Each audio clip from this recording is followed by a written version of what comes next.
আপনি কি জানেন কর্ণী মাতার মন্দির রাজস্থানের বিস্ময়কর রহস্য? কর্ণী মাতার মন্দির রাজস্থানের বিকানের কাছের দেশনোক গ্রামে অবস্থিত।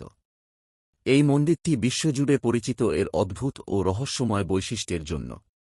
এই মন্দিরে প্রায় ২৫,০০০-এরও বেশি ইঁদুর বাস করে, যাদের বলা হয় কাবা। আশ্চর্যের বিষয় হল, এখানে ইঁদুর দেখা শুভ বলে মনে করা হয়, আর যদি কোনো ভক্তের পায়ের নিচে ভুল করে ইঁদুর চাপা পড়ে যায়, তবে রূপো বা সোনার ইঁদুর দান করার নিয়ম আছে। স্থানীয় বিশ্বাস অনুযায়ী কর্ণী মাতার ভক্তরা মৃত্যুর পর ইঁদুর রূপে জন্ম নেন এবং পরে আবার মানবজন্ম লাভ করেন। এ কারণেই মন্দিরের ইঁদুরদের দেবতার মতোই পূজা করা হয়। আরও বিস্ময়কর বিষয়, মন্দিরের প্রসাদ ইঁদুররা খেয়ে নেওয়ার পরেও ভক্তরা সেই প্রসাদ গ্রহণ করেন, কারণ তা অত্যন্ত পবিত্র ও সৌভাগ্যের প্রতীক বলে বিশ্বাস করা হয়। কর্ণী মাতার মন্দির শুধুমাত্র একটি ধর্মীয় স্থান নয়, এটি রাজস্থানের অন্যতম রহস্যময় ও বিস্ময়কর ঐতিহ্য।